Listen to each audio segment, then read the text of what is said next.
intoxication is the nature of the moon.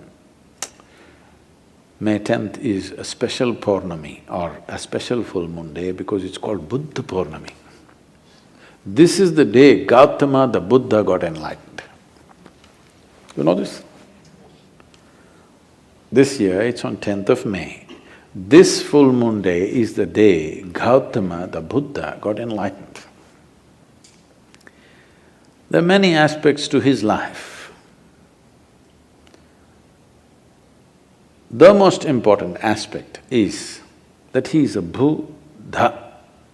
That's not his name. His name is Gautama Siddhartha, but he is a Buddha.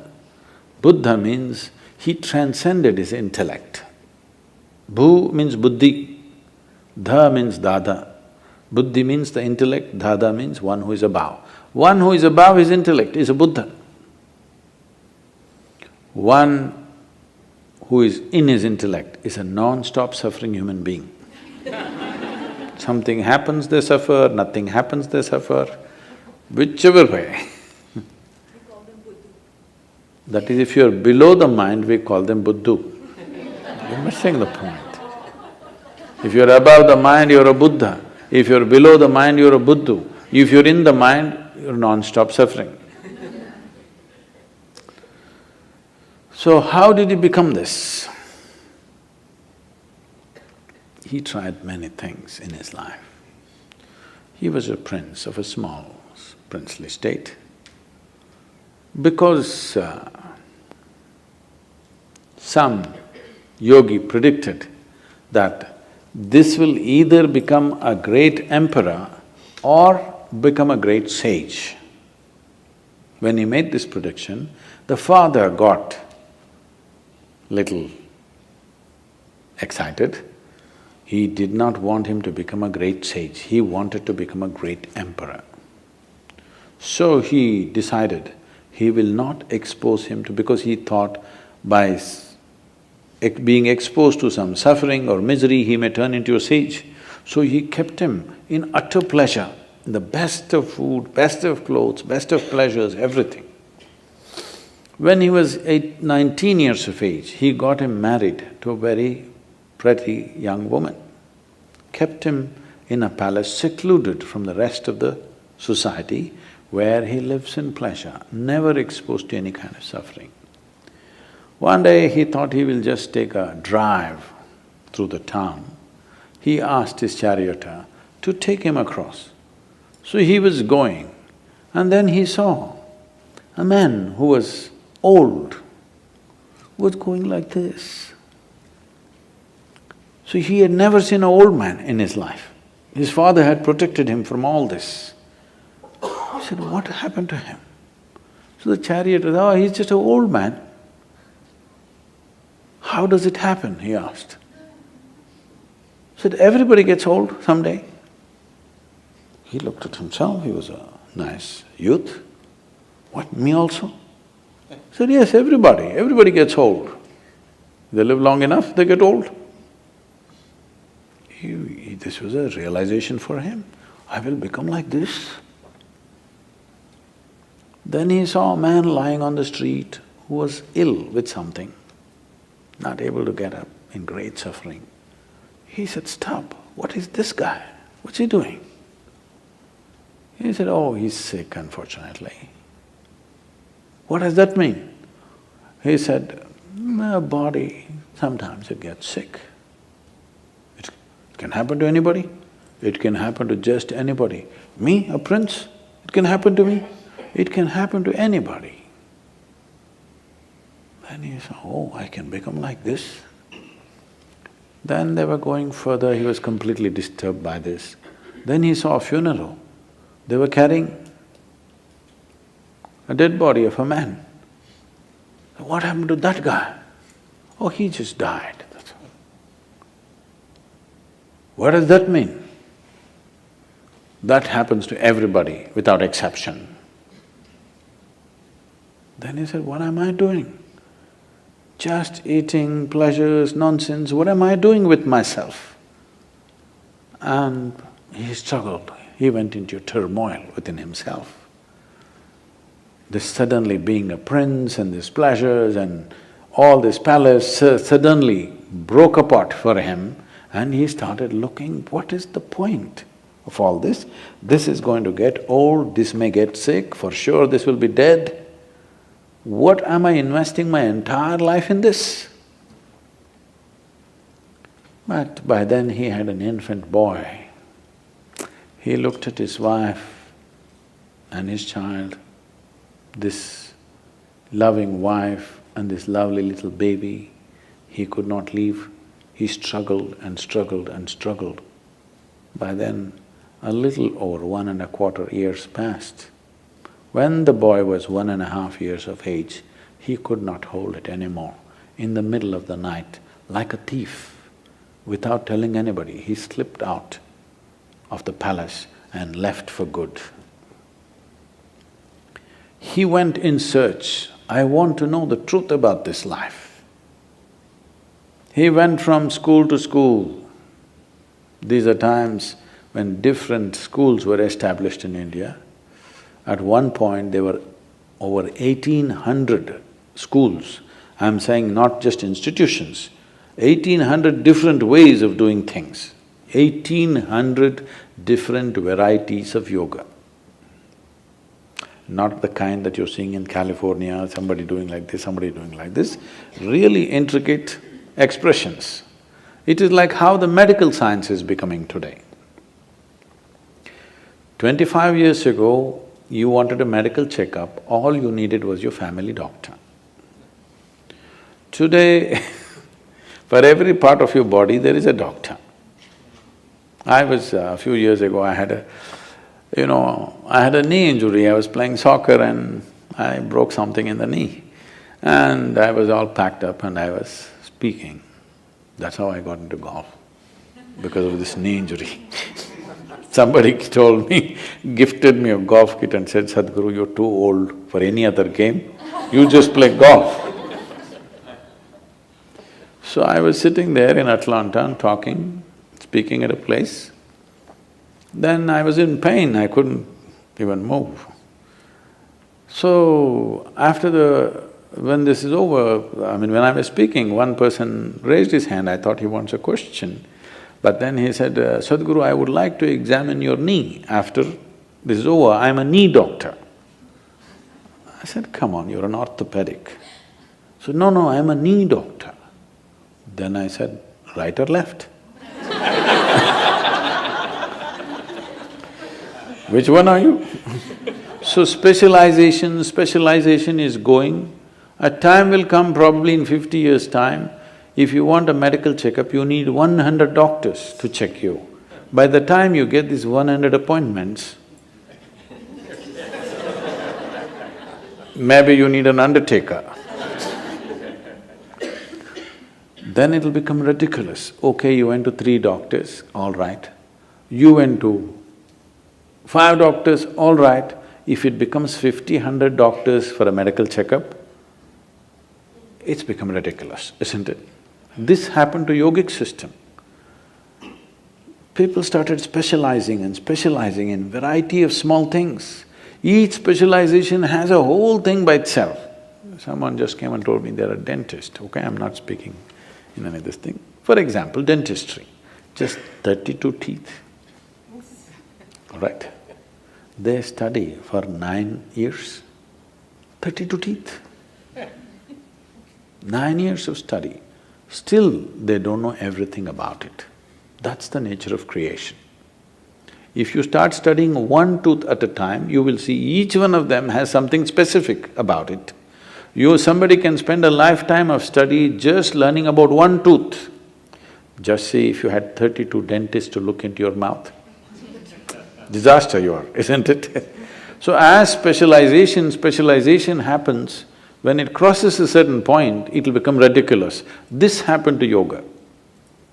It crossed that point where 1,800 schools, different specializations of yoga happened. So that is when Patanjali came and kind of assimilated everything into Yoga Sutras to minimize this expanse that was growing endlessly. So when Gautama came, it was post-Patanjali, but Still there were many things. So he went from school to school. He pursued 8 different forms of samadhi.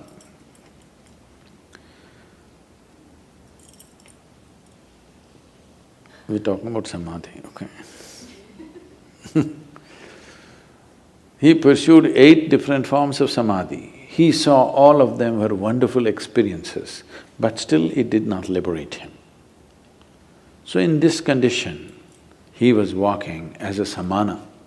There's a certain system of practice called as samanas. Their fundamental practice is this: they will never ask for food. You should not go in pursuit of food because they want to beat the fundamental instinct of survival. No matter what, you're always going in pursuit of food, please understand this. You may complicate it in so many ways, but fundamentally, you're talking so much about economy means you're just thinking about survival all the time, isn't it? Survival glorified, but still it is survival. So one fundamental sadhana for them is, you never pursue your instinct of survival. You simply keep going. So samanas used to just walk, never asking for food. But the culture was sensitive. If they saw a spiritual person walking, people will cook at home and run behind him and serve him wherever he is, because they know he will not ask for food. Today, if you become a samana, you will walk yourself to death. Those days, people were sensitive to his sadhana and responded. So there were thousands of samanas walking the country. So Gautama became a samana. And even if you are not asking for food, you will walk near a town, so that food will come. But Gautama took it too seriously and just walked. He became all bones, just bones and a bag of skin, like that he became. Then he came to a place where there was a river called Niranjana. Unfortunately, that river is gone now, no more river. Just about 18 to 20 inches of water, maybe moving little rapidly. He stepped into it, halfway down into the river, he did not have the energy to cross. There was a tree branch, a dead branch, he just held on to it. He doesn't have the strength to take the next step, but he is not the kind of man to let go. He held on, we don't know for how long, people say for a very long time. Maybe it was 2 minutes. When you're feeling so weak, those 2 minutes might have looked like many years. Then as he hung on, he just realized, what is it that I'm striving for? What is it I'm wandering the entire country, growing from school to school, learning this, learning that, what is it that I'm looking for? Then he realized, there's really nothing. This life is on. All I have to do is just take away the barriers which are not allowing me to experience this. When he realized that everything is within him, there's nowhere to search, suddenly he had the energy to take the next step and the next step. He crossed the river, came and sat down under that now very famous Bodhi tree, which has become more famous than the Buddha himself. A part of the tree, a remnant or a progeny of the tree still exists in Bodh Gaya. And he sat under the tree. It was this full moon night which is coming now, on 10th of May. He sat there and he sat there with this determination, either I must see the ultimate nature of my existence now, or I will sit here and die. I will not open my eyes till I know this. Once he made that resolve, because the only problem is there is no resolve. Every 2 minutes, your intentions are changing. If you are totally on, to know what is within you, how long should it take? It should happen in a moment, isn't it? because there's no distance to travel. Time is a quantity which is necessary only when there is a distance to travel, isn't it? If there is no distance to travel, if I ask you, how long does it take for you to sit here? You're already sitting. It's already there. It doesn't take any time. So you are already alive and on. It doesn't take any time for realization because you don't have to do anything particular. When he saw this, he was fully enlightened and the moon was shining. And he had not eaten for many months on end properly, years, actually 4 years he was a samana. And people around him, he had gathered about 5 disciples, I think. These guys thought he's real because he doesn't eat, he's really rigid. And they saw he's in some state, exuberant state, and they could see the light on his face. Then they were waiting for him to open his eyes and give the teaching. He opened his eyes, looked at them, smiled and said, "Cook something, let's eat." They were totally disappointed, they thought he's lost it. They walked with him for 4 to 8 years when he had nothing but torture. When he got enlightened, they left him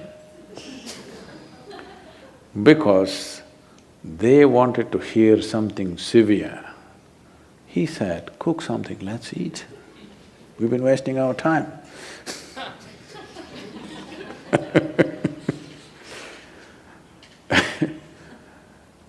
There are many beautiful episodes in his life.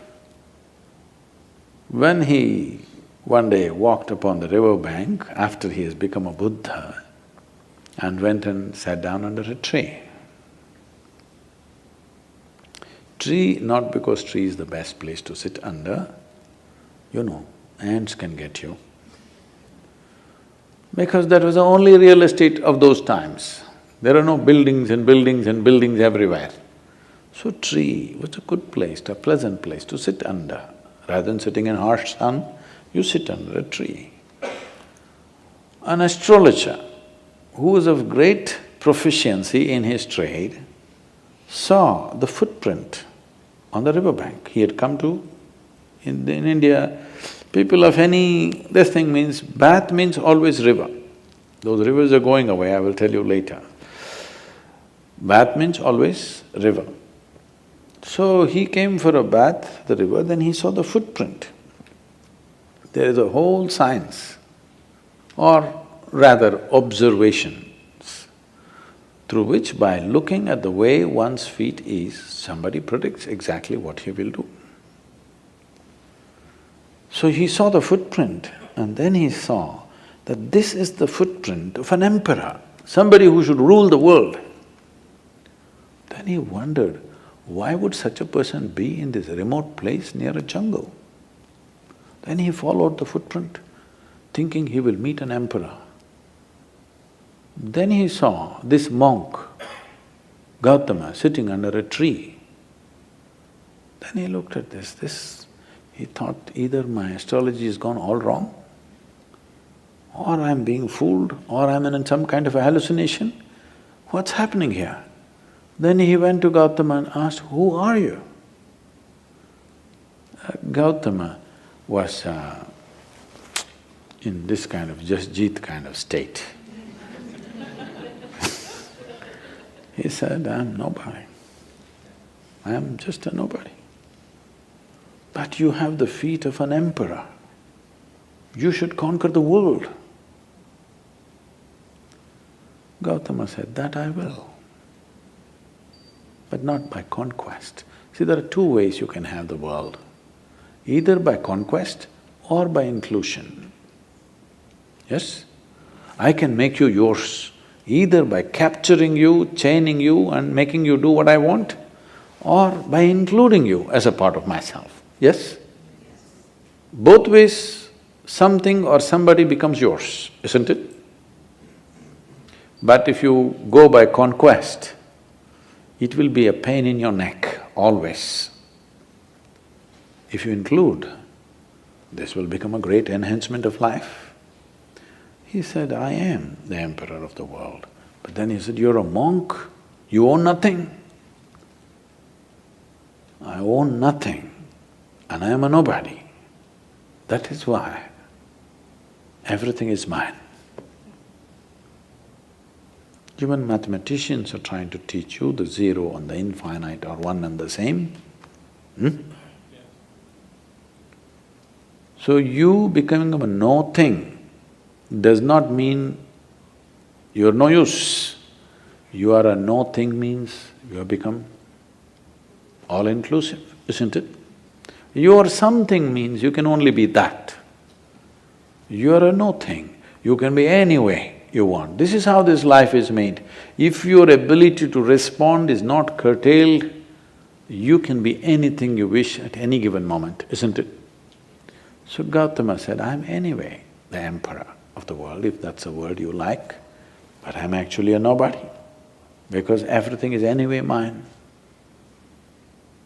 If you see I'm responsible for everything, everything is yours, isn't it? How does somebody become yours? Because you own them or you take responsibility for them? Because you take responsibility for them, they become yours, not otherwise, isn't it? If you own them forcefully, they will never be yours. Yes or no? Yes. If you forcefully own somebody, will they ever be yours? They'll never ever be yours. So this astrologer sat down. He said, you are a monk, you have nothing, on top of it you say, you're Jasjit, I'm sorry. On top of it you say, I'm a nobody, and everything is yours. What is this? Gautama said, you come, I have a way for you. You are busy making predictions of life. I have a plan. Why do you make predictions of life? You're incapable of making a plan and executing a plan. That is why you fall back on predictions, isn't it? Yes or no?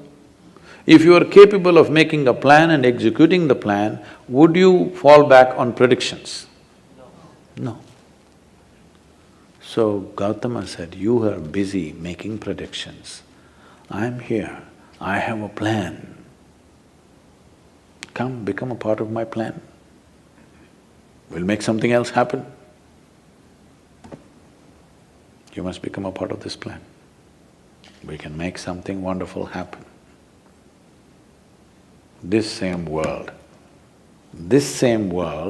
can be turned into paradise if all of us go by a paradise plan, isn't it?